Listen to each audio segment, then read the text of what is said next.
बच्चों के school open होते ही सबसे बड़ी प्रॉब्लम हमारे पास एक और आ जाती है, जो कि है कि बच्चों को नाश्ते में क्या बनाएं जो बच्चों को पसंद आ जाए। क्योंकि बच्चे खाने में तो बहुत आनाकानी करते हैं, उनको ये नहीं चाहिए, वो नहीं चाहिए, ये चाहिए, वो चाहिए। तो बच्चों के अकॉर्डिंग ही नाश्ते हम बनाने की कोशिश करते हैं ताकि बच्चे खा लें। तो आज चलिए इस पोहे से हम बहुत ही टेस्टी और हेल्दी नाश्ता बनाएंगे। अगर कहें तो सिर्फ आप 5 से 10 मिनट में इसको बना सकते हैं, क्योंकि मॉर्निंग में तो हमारे पास इतना टाइम नहीं होता कि हम कुछ ऐसा नाश्ता बनाएं जिसमें ज़्यादा टाइम लगे। हम ऐसे नाश्ते ढूंढने की कोशिश करते हैं जिसमें हो टाइम कम, तामझाम भी कम हो और बच्चे आसानी से खा लें। तो चलिए बनाना स्टार्ट करते हैं। Welcome back to my channel cooking with Anubhav. यहाँ पे हमने पोहे को मिक्सर जार में डाल लिया है। सारे प्रोसेस के पहले आपने देखे, पोहे को हमें छान लेना है, या तो आप किसी कॉटन के कपड़े से इसको पोंछ लीजिए और फिर इसके बाद इसका हमें फाइन सा पाउडर चाहिए। तो वैसे तो इसका आटे के जैसा फाइन पाउडर नहीं होता, थोड़ा सा दरदरा ही बन के ये तैयार होता है। तो यहाँ पे हमने पोहे का पाउडर भी बना लिया। तो देखिए यहाँ पे थोड़ा सा दरदरा सा बन के तैयार होता है, जैसे सूजी होती है बारीक वाली, वैसे ये बन के तैयार होता है। इसी कंसिस्टेंसी में हमें इसको चाहिए भी। तो यहाँ पे देखिए अब हम पोहे को भिगा देंगे। तो यहाँ पे हम थोड़ा थोड़ा पानी डालते हुए पोहे को भिगा देना है पानी के अंदर। ये प्रोसेस हमें सबसे पहले कर लेना है। तो पोहे को इस तरीके से जब पीस के हम भिगाते हैं तो ईज़िली नाश्ता बन के हमारा तैयार हो जाता है। अब यहाँ पे हमने कुछ सब्जियाँ ली हैं जो कि बच्चों के अकॉर्डिंग, जो बच्चों को हमारे पसंद है वही सब्जियाँ हमने यहाँ पे ले लिया है। शिमला मिर्च है, खीरा है और टमाटर, प्याज, हरी मिर्च और अदरक, हरी धनिया, ये सारी चीज़ें हमने ले लिया है। जितनी सब्जियों की हमें ज़रूरत थी उतना ही हमने यहाँ पे कट कर लेना है। तो सारी सब्जियों को या तो आप चॉपर में चॉप कर लीजिए या तो फिर बारीक कट कर लीजिए। वो तो टाइम के ऊपर डिपेंड होता है कि हमारे पास टाइम कितना है। तो यहाँ पे देखिए मैंने सारी सब्जियों को बारीक बारीक कट कर लिया है। तो जितनी सब्जियों की मुझे ज़रूरत थी उतनी सब्जियाँ मैंने यहाँ पर कट कर लिया है। बहुत ही टेस्टी नाश्ता बन के तैयार होता है। पोहे को हमने भिगा दिया हुआ है, पोहा हमारा अच्छे से फूल चुका है। तो यहाँ पे देखिए पोहा हमारा फूल चुका है। अब हम क्या करेंगे, नेक्स्ट हमने यहाँ पे बेसन घोल के डालना है, क्योंकि पोहे में बाइंडिंग चाहिए। या तो आप सूजी डालिए या तो फिर यहाँ पे बेसन डालिए या तो फिर गेहूँ का आटा डालिए। तो यहाँ पे हमने सबसे पहले कुछ स्पाइसेस ऐड करने हैं, जैसे कि वाइट वाला तिल डालेंगे और चिली फ्लेक्स डालेंगे। टेस्ट के अकॉर्डिंग हम यहाँ पे नमक डालेंगे, चाट मसाला डालेंगे और क्योंकि हमने हरी मिर्च भी डालना है तो यहाँ पे चिली फ्लेक्स हम बहुत थोड़ा ही डालेंगे। और यहाँ पे थोड़ी सी धनिया डाल देंगे, 2-4 पत्ती, क्योंकि धनिया तो वैसे ही हमें अभी आगे और इस्तेमाल करना है। तो यहाँ पे देखिए जो हमने सब्जियाँ कट करके रखी हुई थी, सारी सब्जियों को हमने इसमें ऐड कर देनी है। तो यहाँ पे जो सब्जियाँ बच्चे नहीं खाना चाहते तो इस नाश्ते के थ्रू आप बच्चों को ढेर सारी सब्जियाँ खिला भी सकते हैं। तो यहाँ पे देखिए सारी सब्जियों को मैंने डाल दिया हुआ है। अब पोहे के अंदर हम डालेंगे, पोहे के ऊपर डाल देंगे हम बेसन। तो यहाँ पे मैंने 2 चम्मच के लगभग बेसन घोल के रख दिया हुआ था। तो यहाँ पे हम बेसन को भी ऐड कर देंगे। तो यहाँ पे देखिए पोहे की कंसिस्टेंसी भी आप देख सकते हैं और बेसन की कंसिस्टेंसी भी आप देख सकते हैं। इस तरीके की थिकनेस हमें रखनी है, बहुत ज़्यादा रनिंग कंसिस्टेंसी में नहीं रखना है। हमने भिगा दिया हुआ था इसलिए, ताकि हमारा नाश्ता अच्छे से बन जाए, नहीं तो फिर थोड़ी देर इसको रेस्ट के, और टाइम तो हमारे पास होता नहीं कि हम इसको रेस्ट करने के लिए छोड़ें। इसलिए सब्जियों को कट करने से पहले हमने बेसन को भी घोल के रख दिया हुआ था। तो आप यहाँ पे सूजी भी डाल सकते हैं या तो फिर आप यहाँ पे गेहूं का आटा भी डाल सकते हैं। थोड़ी बाइंडिंग चाहिए पोहे के अंदर, तो हमने यहाँ पे बेसन ही डाल दिया हुआ था। तो पोहे और बेसन का यह नाश्ता बहुत अच्छा लगता है, एक बार आप ज़रूर ट्राई करिएगा। तो यहाँ पर चलिए अब हम इन सारी चीज़ों को मिक्स कर देंगे आपस में। तो बहुत कम मसाले हमने यहाँ पे ऐड किए हुए हैं, केवल हमने यहाँ पे चाट मसाला डाला हुआ है, क्योंकि इसमें ढेर सारी हमने सब्जियाँ डाली हुई हैं तो हेल्दी वे में बना रहे हैं। तो हमने यहाँ पे मसाले वगैरह ज़्यादा नहीं इस्तेमाल किए हैं और वही टेस्ट आता है। तो थोड़ा टेस्ट को इन्हेंस करने के लिए हम सोचते हैं ना कि कुछ अदर टेस्ट का बने। तो यहाँ पे हमने मसाले नहीं इस्तेमाल किए हुए, हमने यहाँ पे सब्जियाँ, और यहाँ पे आप अदरक लहसुन का पेस्ट भी डाल सकते हैं। मैंने यहाँ पे बारीक कट करके अदरक ही डाल दिया हुआ था। आप यहाँ पे पेस्ट का भी इस्तेमाल कर सकते हैं। थोड़ा सा हमने यहाँ पे फूड कलर डाला हुआ है, बहुत थोड़ा सा। आप यहाँ पे हल्दी पाउडर भी डाल सकते हैं। कलर थोड़ा अच्छा आएगा तो बच्चे भी खुश हो जाते हैं, जब कलरफुल नाश्ता देखते हैं तो बच्चों को भी पसंद आता है। चलिए अब यहाँ पे आप कोई पैन या कढ़ाई ले सकते हैं। तो यहाँ पे मैंने कढ़ाई लिया हुआ है, कढ़ाई में मैंने थोड़ा सा तेल डाला हुआ है। अब हम यहाँ पे डाल देंगे कलौंजी। आप यहाँ पे अजवाइन है, जीरा है, वाइट वाला तिल है, ये सारी चीज़ें भी डाल सकते हैं। यहाँ पे थोड़े से हम करी लीव्स डाल देंगे। यहाँ पे हमने 1 चम्मच तेल का इस्तेमाल किया हुआ है और आप यहाँ पे बटर या घी का भी इस्तेमाल कर सकते हैं। तो चलिए अब इस तरीके से हम कलछी में भर के डाल देंगे। तो बहुत ज़्यादा हमें मोटा नहीं रखना है, नहीं तो फिर ये कच्चा रह जाएगा, सीखने में इसको टाइम लगेगा। ऊपर से हम इसको क्या करेंगे, कवर कर देंगे, क्योंकि हमने यहाँ पे सब्जियाँ डाली हुई हैं तो सब्जियों को पकना बहुत ज़रूरी है। इस तरीके से सब्जियाँ जैसे ही पक जाती हैं, अंदर से सब्जियों को कुक होना बहुत ज़रूरी है। तो इसकी साइड को हम लोग चेंज कर देंगे और दोनों तरफ से उलट पुलट करते हुए हम इस नाश्ते को सेंक लेंगे। तो यहाँ पे देखिए कितना अच्छे से क्रिस्पी होने तक इसको हमें सेंकना है। तो दोनों तरफ से उलट पुलट करते हुए हमें 1 से 1.5 मिनट तक सेंक लेनी है। तो यह पोहे और बेसन का नाश्ता बहुत अच्छा लगता है, बच्चों को भी ये बहुत पसंद आता है। इस तरीके से जब आप बनाएंगे तो बच्चों को इडली, डोसा, बर्गर, समोसे, कचौरी भी फीके लगेंगे जब आप इस तरीके से नाश्ता बच्चों को बना के देंगे, क्योंकि बच्चों को तो हमेशा अलग टेस्ट का ही नाश्ता चाहिए होता है। तो यहाँ पे हमने कलौंजी डाला हुआ है, कलौंजी से इसका टेस्ट अच्छा आता है। अगर आपको नहीं पसंद है तो स्किप कर सकते हैं, आप अपने टेस्ट के अकॉर्डिंग आप यहाँ पे तड़का लगा दीजिए जो आपको पसंद है। सारे प्रोसेस से हम नाश्ते को सेक लेंगे इसी तरीके से।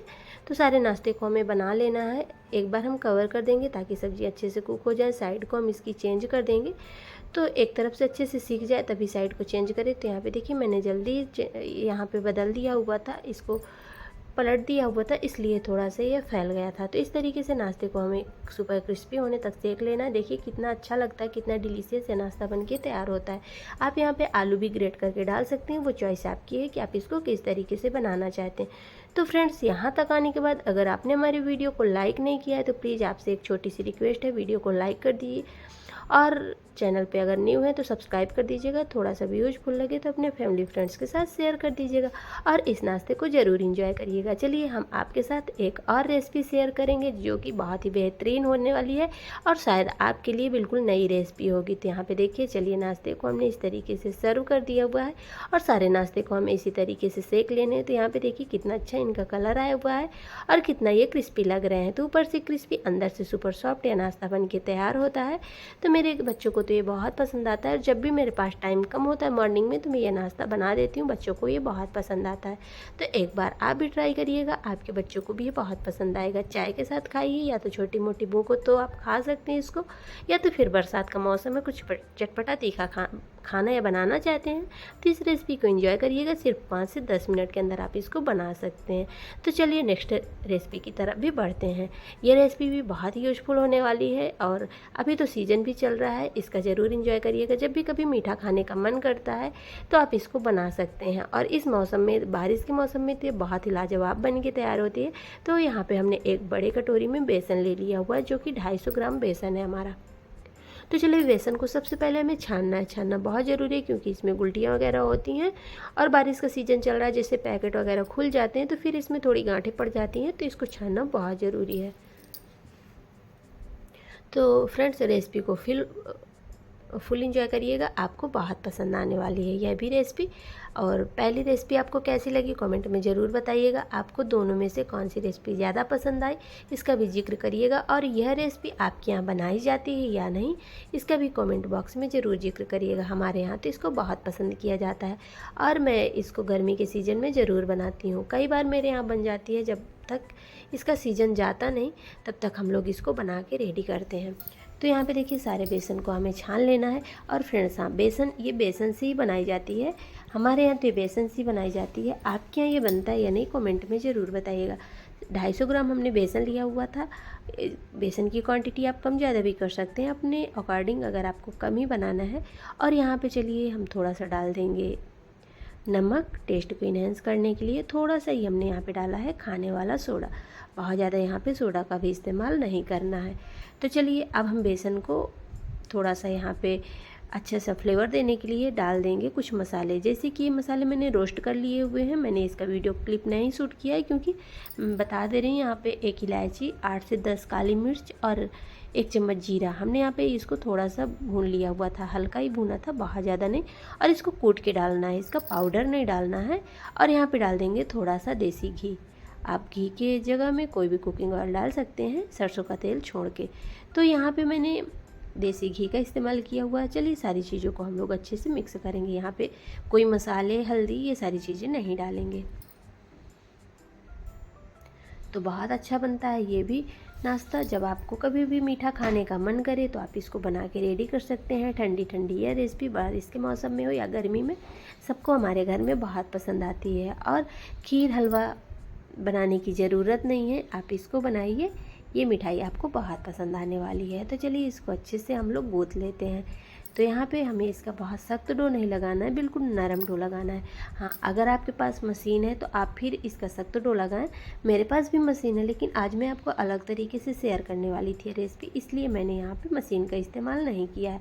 आज मैं हाथों से ही आपको बना के दिखाऊँगी। तो यहाँ पर देख सकते हैं इसकी थिकनेस इसी कंसिस्टेंसी में हमें रखनी है। कवर करेंगे इसको कुछ देर के लिए, कवर करना बहुत ज़रूरी है ताकि हमारा बेसन अच्छे से फूल जाए। अब मैंने यहाँ पर एक छन्नी लिया हुआ है, छन्नी में हम थोड़ा सा ऑयल से ग्रीस करेंगे इस तरीके से।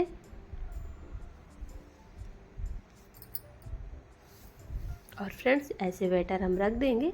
वैसे तो आप इसको स्पून की हेल्प से भी बना सकते हैं, लेकिन हाथों से जो आनंद आता है बनाने में वो तो फिर स्पून से टाइम लगेगा उसको घिसने में, और इस तरीके से हाथों से इसलिए बन के तैयार हो जाता है। तो ये देखिए हमारे यहाँ की ट्रेडिशनल रेसिपी, जो कि हमारी दादी नानी के ज़माने से बनती चली आ रही है। गर्मियों में हमारे यहाँ यह मीठा ज़रूर बनता है। तो आपके यहाँ इसको बनाया जाता है या नहीं, कमेंट में हमें ज़रूर बताइएगा। मुझे तो बहुत पसंद है स्पेशली, और हमारे यहाँ सबको ये बहुत पसंद आती है। तो इसमें कोई ख़ास मसाले नहीं जाते हैं, केवल इलायची, काली मिर्च और हम यहाँ पे जीरा का फ्लेवर ऐड करते हैं। और आप यहाँ पे सौंफ वगैरह भी डाल सकते हैं, और ज़्यादा मसाले इसके अंदर नहीं डाले जाते। तो यहाँ पे देखिए इसी तरीके से हमें कलछी की हेल्प से कर लेने हैं। वैसे तो मेरे पास आपने देखा होगा, कई वीडियो मैंने शेयर भी किया हुआ है, मेरे पास मशीन भी है ये सेव निकालने वाली, लेकिन आज मैंने इसी तरीके से निकाला है, क्योंकि जिनके पास नहीं होती है तो फिर वो ईज़िली इस तरीके से निकाल सकते हैं। तो यहाँ पे देखिए अब हमें इसे क्रिस्पी होने तक सेक लेनी है, यानी फ्राई कर लेना है।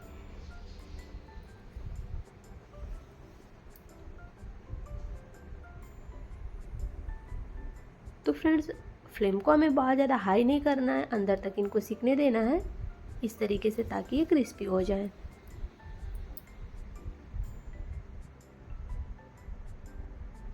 तो फ्रेंड्स फिर से आपको याद दिला दें, अगर आपने हमारे वीडियो को अभी तक लाइक नहीं किया है तो आपसे एक छोटी सी रिक्वेस्ट है, प्लीज़ वीडियो को लाइक कर दीजिए, और चैनल को अभी तक सब्सक्राइब नहीं किया है तो सब्सक्राइब कर लीजिए। ऐसी आसान सी नाश्ते की रेसिपी और मीठे की रेसिपी हम आप लोगों के साथ हमेशा शेयर करते हैं, ताकि उसका नोटिफिकेशन आपको जल्दी मिले और हमारी रेसिपी आपसे कोई भी रेसिपी छूटने ना पाए। इस तरीके से हमें देखिए सारे सेव को निकाल लेनी है। आप इसके गुड़ वाले सेव भी बना सकते हैं, आप इसकी कढ़ी बना सकते हैं, आप इसके टमाटर सेव भी बना सकते हैं। आप इस सेव से कई रेसिपी बना के तैयार कर सकते हैं, वो चॉइस आपकी है कि इससे आप बनाना क्या चाहते हैं। बारिश का मौसम चल रहा है, वैसी भी सब्जियां बहुत ही कम मिल रही हैं, और हरी सब्जियां बारिश के मौसम में हमारे यहाँ तो खाई नहीं जाती हैं, क्योंकि उसमें कीड़े वगैरह रहते हैं, उनको कौन इतना ज़्यादा साफ़ करे, और दवाई वगैरह भी बाहर डाली जाती हैं बारिश के मौसम में। इसलिए हम लोग हरी सब्जियों का इस्तेमाल, पत्ते वाली सब्जियों का तो बहुत कम इस्तेमाल करते, और वही सब्जियां खा के जब बोर हो जाते हैं तो इस तरीके से आप सेव बना के रख सकते हैं। सब्जी भी बना सकते हैं, रायता भी बना सकते हैं, कढ़ी भी बना सकते हैं इसको डाल के। तो हमारे यहाँ तो इसको इंजॉय किया जाता है। और यहाँ पे देखिए अभी आम का सीज़न चल रहा है, अभी मार्केट में आ रहे हैं, तो हमारे यहाँ अभी ये लास्ट बारी में बनाने वाली थी, क्योंकि अब इसका सीज़न भी जा रहा है, तो मैंने सेव थोड़ा ज़्यादा बना लिया था। तो अभी 1 से 2 बार तो हम लोग वैसे भी इंजॉय करेंगे, क्योंकि मैंने सेव थोड़ा ज़्यादा ही बना लिए थे। और इसको डिब्बे में भर के आप एयरटाइट डिब्बे में फ्रिज में भी रख सकते हैं 4 से 5 दिनों तक, 10 दिनों तक ये सेव ख़राब नहीं होती। बाहर भी आप रख सकते हैं, वैसे तो कहें तो महीनों तक, जैसे नमकीन नहीं ख़राब होती वैसे ये भी नहीं ख़राब होता है। तो इस तरीके से आप अभी जब तक आम का सीज़न चल रहा है आप इंजॉय कर सकते हैं। तो यहाँ पे इस रेसिपी को हमारे यहाँ बहुत ही पसंद किया जाता है, तो हम तो अक्सर बनाते ही रहते हैं जब तक आम का सीज़न चलता है। तो वैसे तो ये कच्चे आम के साथ भी बनाई जाती है, फिर पके आम के साथ बनाई जाती है। इसको हमारे यहाँ हर तरीके से इंजॉय किया जाता है। तो चलिए यहाँ पे हमने इसको ग्राइंड कर लेना है। तो यहाँ पे देखिए इसका पल्प रेडी हो गया है। नेक्स्ट हम देख लेते हैं हमें क्या करना है। इसको रखते हैं साइड में, और हमने रख दिया यहाँ पे एक कढ़ाई। तो यहाँ पे हमें क्या करना है, सबसे पहले चीनी डालेंगे, कैरेमल करना है। तो कैरेमल हमें बहुत ज़्यादा डार्क नहीं करना है, हल्का ही करना है। बहुत ज़्यादा डार्क कर देंगे तो फिर खाने में कड़वा कड़वा सा लगेगा, तो फिर इसको थोड़ा सा पिघला देना है। यहाँ पे पानी का हमें इस्तेमाल नहीं करना है, और अब क्योंकि यह रेसिपी आप कई दिनों तक रख भी सकते हैं, अगर पानी नहीं डालेंगे तो फिर ये ख़राब भी नहीं होती है। आप इसको 1 से 2 दिन तक तो फ्रिज में रख के ठंडा ठंडा बहुत अच्छा लगता है खाने में, इसको आप इंजॉय कर सकते हैं। तो चीनी पिघलने के बाद ही हम यहाँ पे डाल देंगे जो हमने सेव बनाई हुई थी। तो हम यहाँ पे इतनी ही सेव का इस्तेमाल कर रहे हैं और सेव हम बाद में बनाएंगे। तो जितना हमें खाना होता है उतना ही हम बनाते हैं, तो पूरा दिन चल जाता है। फिर जब खाने का मन करता है तो फिर बना लेते हैं और इसको फ्रिज में रख के, ये बहुत अच्छा लगता है ठंडा ठंडा खाने में। तो एक बार ज़रूर ट्राई करिएगा आप इसको। और यहाँ पे देखिए हमें यहाँ पे पानी नहीं डालना है। आप यहाँ पे कोई भी ड्राई फ्रूट्स, कलर वगैरह भी डाल सकते हैं, वो चॉइस आपकी है। लेकिन यहाँ पे कलर की भी ज़रूरत नहीं है। हमारे जो मैंगो है उनमें उनका खुद का नेचुरल कलर ही बहुत अच्छा है, तो यहाँ पे कलर की भी हमें कोई आवश्यकता नहीं है। तो चलिए यहाँ पे चीनी की जो हमने चाशनी बनाई हुई थी यानी कैरमल, वो भी अच्छे से सेट हो चुका है। हमने यहाँ पे सेव भी डाल दिया हुआ था। अब जो हमने ये मैंगो पल्प बनाया हुआ था इसको भी इसी के अंदर डाल देंगे। तो चलिए अब क्या होगा कि इसको भी हमें अच्छे से मिक्स करना है। फ्लेम हमें बिल्कुल लो करना है, अगर कहें तो आप फ्लेम को ऑफ भी कर सकते हैं। अब यहाँ पे हमें फ्लेम ऑन करने की कोई ज़रूरत नहीं है, तो आप यहाँ पे फ्लेम को बिल्कुल ऑफ़ कर दीजिए, क्योंकि अभी कढ़ाई या पैन है कुछ भी अभी गर्म है, तो इससे अच्छे से मिक्स हो जाएगा।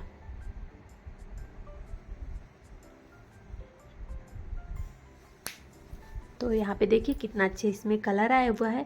आप अपने टेस्ट के अकॉर्डिंग यहाँ पे ड्राई फ्रूट्स वगैरह भी ऐड कर सकते हैं, ऊपर से भी इलायची कूट के डाल सकते हैं। लेकिन हमने जब सेव बनाया हुआ था तो सेव में हमने इलायची पीस के डाला हुआ था, इसलिए हमने यहाँ पे इलायची नहीं डाला है। और जब आप खाएं तो इसमें फिर भुना हुआ जीरा और काला नमक भी डाल के खा सकते हैं, या तो फिर आप अपने टेस्ट के अकॉर्डिंग यहाँ पे केवड़ा एसेंस वगैरह भी डाल सकते हैं। वो चॉइस आपकी है कि आप इसको किस फ्लेवर में खाना पसंद करते हैं। तो यहाँ पे देखिए कितना लाजवाब रेसिपी हमारी बन के लिए तैयार हो जाती है। तो आम की ये रेसिपी और कैसी लगी आपको कमेंट में हमें ज़रूर बताइएगा। और इसके पहले भी मैंने बूंदी वाली रेसिपी शेयर की थी, वो भी बहुत ही पसंद आती है हमारे यहाँ, उसको भी बहुत पसंद किया जाता है। और यह ट्रेडिशनल रेसिपी हमारे यहाँ की बहुत ख़ास है, तो इसको ज़रूर ट्राई करिएगा। और हाँ, ये चीज़ ज़रूर बताइएगा कि आपके यहाँ बनाई जाती है या नहीं, और इसे क्या कहते हैं इसका भी जिक्र कमेंट बॉक्स में ज़रूर करिएगा। तो यहाँ पे देखिए ये हमारी रेसिपी बन के तैयार हो गई है। तो हमने आप लोगों के साथ आज 2 रेसिपी शेयर की जो कि बहुत ही ख़ास हमारे यहाँ की थी। और यहाँ पे देखिए चलिए अब इसको हम सर्व कर देते हैं। तो आपको बारिश के मौसम में अगर खाने का मन चल रहा है कुछ मीठा और बनाना चाहते हैं कुछ आसान, तो दूध नहीं चाहिए, ना तो यहाँ पे मिल्क पाउडर चाहिए, ना तो चाशनी चाहिए, ना तो मावा चाहिए। आसानी से आप इस मिठाई को बना के रेडी कर सकते हैं। तो इस मिठाई को बनाने के लिए कोई ताम झाम नहीं है, सिर्फ घर पे पड़े बेसन तो सबके यहाँ इजली होता ही है, और सीजन चल रहा है इस टाइम पे आम का, तो इस मिठाई को ज़रूर ट्राई करिएगा। अगर रेसिपी अच्छी लगी हो तो अपने फैमिली फ्रेंड्स के साथ शेयर कर दीजिएगा, ताकि वो भी हमारी इस रेसिपी का एंजॉय कर सकें। और यहाँ पे देखिए ये हमारी रेसिपी बन के तैयार है। और हाँ, सबसे पहले ख़ास बात मैं आपको बता दूं कि इसको पहले हमें आधा घंटे के लिए बाहर रखना है ताकि सेव फूल जाए, उसके बाद हमें फिर फ्रिज के अंदर रख देनी है और ठंडी ठंडी एंजॉय करें।